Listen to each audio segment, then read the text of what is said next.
Noise sounds really good back here. You can hear that echo through the quad exhaust and kind of just rumbles your backseat, and it feels nice. It's definitely really nice.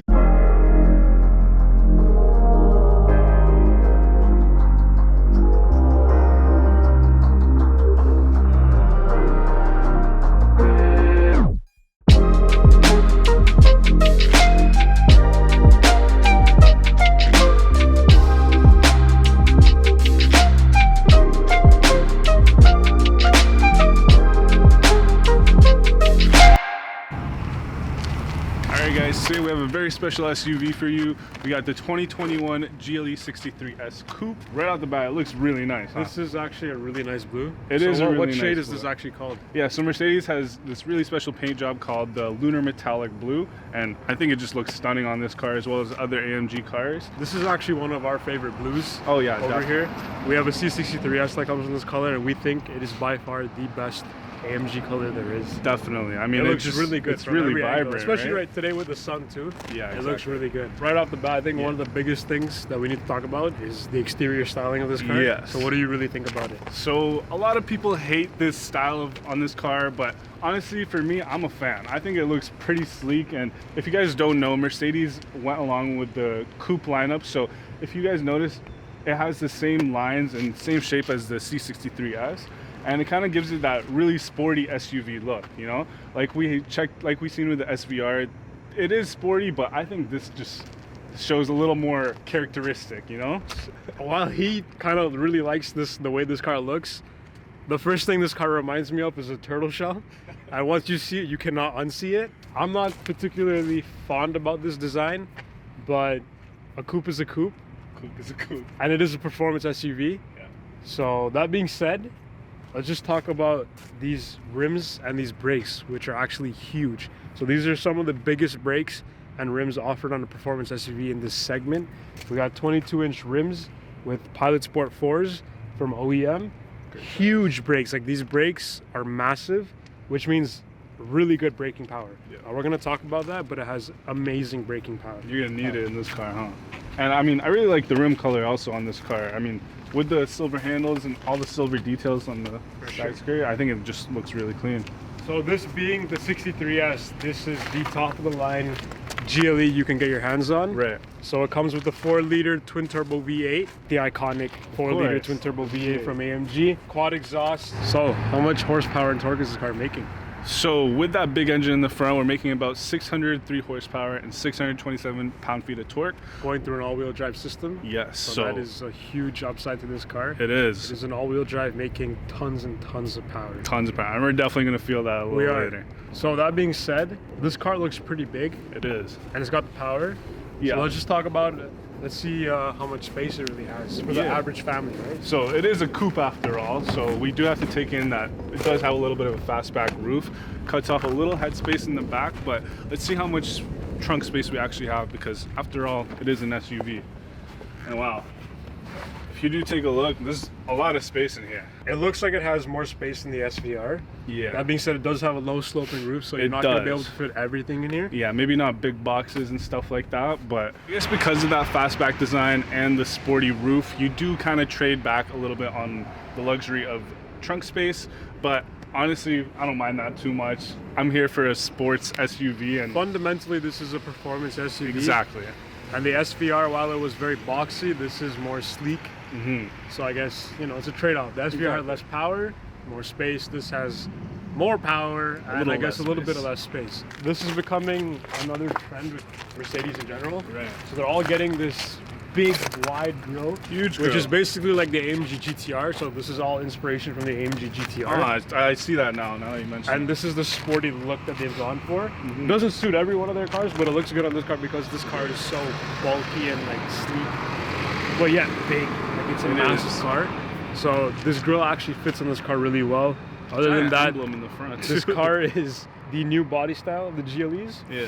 So the old ones look very boxy and not very sleek. More the traditional SUV. Yeah, exactly. So they've made this very sporty, and they've cut down the corners, they've cut down the edges. It looks very rounded. Yeah, the front bumper fascia is all changed to look more aerodynamic. Sensors everywhere. So this car has got a lot of technology that we're going to talk about.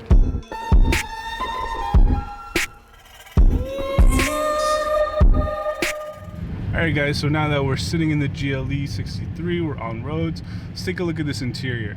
I'm surrounded pretty much by black leather everywhere, all across the center console, the seats, and you also have a lot of carbon fiber interior pieces in here as well.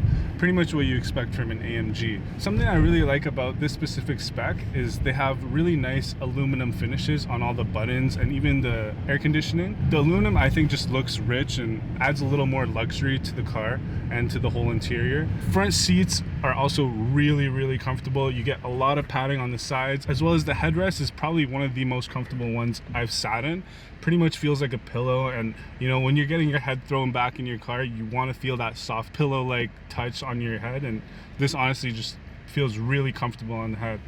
Rich, how do you like the back seats back there? So basically everything that you have in the front has carried over to the back. Seats are really nice. We have like a two-tone over here, leather with a little bit of Alcantara strips going up the top and down the center. Leather is really nice, actually. So some really good quality leather. I also have my own climate control in the back over here. Heated seats, really good for the winter. Alcantara through the top. And one thing right off the bat that I need to say about this car is it's extremely comfy. Yeah. This car is so comfy. Like, you're driving and I feel like I'm walking on a cloud right now. The seats are really comfortable. Got carbon fiber back here too. Whatever they've taken from the front, they've incorporated in the back too. And the biggest thing, what any family would really want from this car, is space. Right. And back here, I have tons of leg room, and a lot of headspace, especially after we talked about this being a low sloping roof. Right. We have a lot of I have a lot of headspace back here, which is always a positive. This car has a really nice center screen. If you guys take a look, it's actually one giant screen split into two parts, but very seamlessly done. It doesn't look like it's just a screen sitting in the middle of your car. It's actually built in very cleanly, I'd say. On the right side, you get your entertainment, pretty much all like the features you would want. So you have your phone, navigation, radio, and then on top of that, Mercedes added this extra feature called Comfort. If you take a look at it, you get your massage seats, and most cars have, a lot of luxury cars nowadays have massage seats, but what's cool about Mercedes is how many actual options they have for your massage seats. So if you just finished a workout, you could go ahead, hit a workout massage, and you get what you need. You get full seat adjustability from lumbar to side bolsters. Everything in this car is pretty much customizable, as well as ambient lighting. If you want to change your mood, or you know, just change the color inside the car, you could easily do that through the menu. And that also stretches all the way to the back over here. I got ambient lighting right down the strips on my sidewall over here. Looks really good. And one more feature I thought was really interesting that Mercedes did was these energizing comfort themes. So if you want to take a look at it, you could pretty much set the car to whatever mood you want, and with that, like, the ambient lighting would change, the comfort, the suspension, and pretty much everything about the car changes to whatever mood you set it to. It's almost like this car has its own like settings for how you feel, basically, which is cool because it takes customization of a car to a different level that we've never seen before. Exactly. Now you can kind of really just mess around with the car and really make it your own personalized home away from home. And you know, a customer like me loves that kind of stuff. You know, the customizability of, you know, you could change everything to how you want it. I think it's, you know, everyone likes that. And especially when you're spending a lot of money on an SUV, you want these little special touches. We also have a digital dash, which pretty much displays all the basic information you need while driving. And you have the steering wheel, which personally, I'm not the biggest fan of the materials on the steering wheel. I would have preferred something more Alcantara or full leather. But nonetheless, this is a really nice shaped steering wheel. It gives you that sporty edge, you know, with the squared edges, as well as the squared off bottom. You also have your drive modes available right here in this little circle, so you could change from comfort to sport plus, and that's a nice touch to have it right on the steering wheel versus you also have the button over here, but it's nice to also have it on the steering wheel to, you know, you don't have to take your eyes off the road. Along with that, on the other side, you also have two separate buttons specifically for if you want to put the car into manual mode, so use the shift paddles, or if you want to change the suspension, you have a button right here to set the suspension into comfort, sport plus, whatever. So that also means if you're in sport plus but you want your suspension to be in comfort, you could have that option. There are a lot of driver safety features in this car. You get lane keep assist, front collision warning, 360 camera, which also pops up whenever the car detects you're near obstacles. So if you're in a tight parking spot, the camera will pop up automatically. You don't need to worry about going into the settings and finding it. The camera will pop up automatically and just kind of direct you. And you also get this really nice heads-up display which shows what gear you're in, your speed, your media, as well as your lane keep assist. So if it notices that you're swerving off into another lane, you'll see that little signal up in your heads-up display kind of go red. So on top of all those packages, this car also has something called adjustable suspension, which you might be familiar with from the Range Rovers. But these new GLEs also come with this option. So this car basically can adjust, or you can adjust basically how high or how low you want this car with a button in the center. Really helps on different roads. So say you wanted to go off-roading a little bit, you could raise the car up to its maximum height. And if you're feeling like being a little low rider in downtown on a Friday night, you could lower the car completely to really show off those big rims and big brakes. All right guys, so I've had a blast driving this thing. I think, Ridge, we got to get you in the driver's seat to talk about power and drivetrain. Definitely, let's do that right now. Let's do it right now.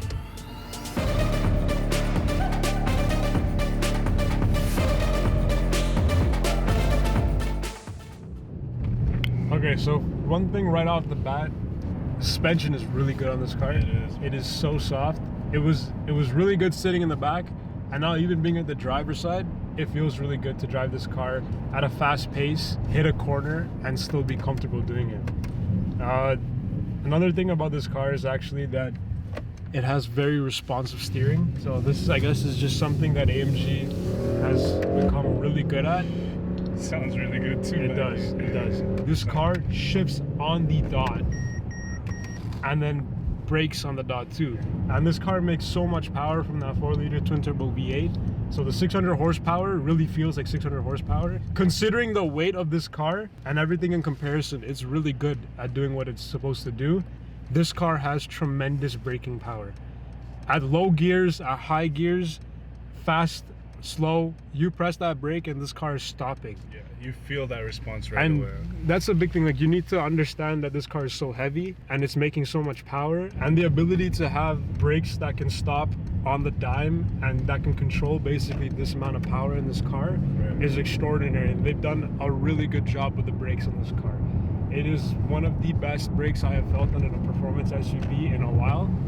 And while I've been saying a lot of good things about this car, there is one slight problem I have with this car, is that in low gears and really anything below 50 kilometers, 60 kilometers an hour, the steering is still good, but it doesn't feel linear with the wheels and with the road. It's very just like all over the place. It's not very in tune with each other. And this is only something at low gears. That being said, this is not a sports car, so it's not supposed to be amazing at that.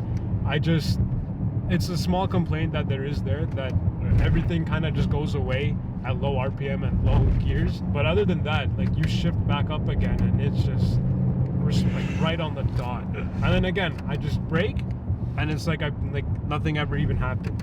And the other big thing about this car, which we haven't talked about yet, but we're going to talk about right now, is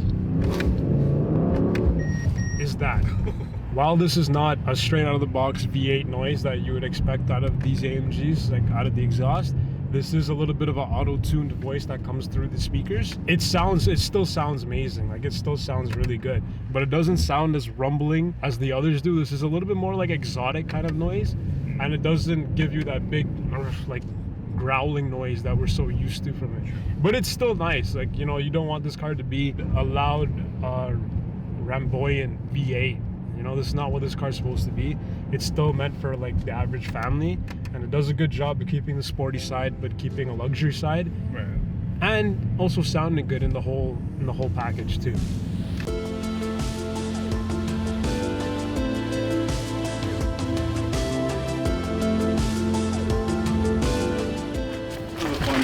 That was pretty good. So let's give it our platinum rating now. Yes, let's after do it. all that. So what are we talking about here on exterior? Exterior, honestly, I kind of like it. I know you don't really love it. Not the biggest fan. I think we can meet in the middle somewhere. Let's give it like a 6 out of 10. Yeah, so we're gonna go with a 6 out of 10 on the exterior on this car. How about interior in terms of seats, all the carbon fiber and the materials used. Interior is a very clean interior. Everything looks really luxury and very clean. My one complaint would be those back seats are a little tight for me. I do understand, you know, we have that fastback roof, so you do give that up. And I think for that reason, we just got to give it 7 out of 10. We're gonna go with 7. So the next one we're gonna talk about is interior gadgets. We actually like the amount of electronics this car has. As we said, it's got literally everything you can think of, a lot of customization, a lot of different ambient lightings you can change, the mood you can change, you can change all the screens and everything look really well implemented. We're gonna give it an 8. One of the downsides is that there's a lot of things going on, so it's very easy to get confused with the screens, with the buttons and stuff, but it's still fundamentally is really good. And our last rating will be on the drivetrain and power. So I think honestly the drivetrain feels really nice and everything feels, like you said, really nimble and smooth. What do you think of the engine and power? The power is perfect for this car. It's got the perfect amount of power, 600 horsepower and just above 600 torque. Brakes, like I said, are really good on this car, extraordinary brakes. Shifts really crisply, downshifts really good. Automated engine noise, not my biggest fan. We are not the biggest fans. Exactly, not the biggest on that. So we're gonna go with an 8 out of 10. 8 out of 10. On drivability, brakes, and all the other fun stuff in the transmission. Yeah. Overall, what are we giving this car? So overall, like we said, we had a great time with this car, but I think it is just missing a little bit of those key elements that would really make it a 10 for us. So for that reason, we're gonna give the GLE63 Coupe a 7 out of 10. Let us know what you guys think about this car in the comments. What do you guys like about this car? Do you guys think it's the perfect performance SUV? You did the SVR, so what do you guys think about this car? And guys, if you're looking for a performance SUV for yourself, whether it be the GLE63, SVR, or Porsche, we got all of that at platinumcars.ca, so make sure to check us out and come visit us at our dealership. Other than that, guys, make sure to leave a like, hit that subscribe button, and leave a comment for us what cars you'd like to see reviewed next. And other than that, I'm Johanna. I'm Ridge. We'll see you next time.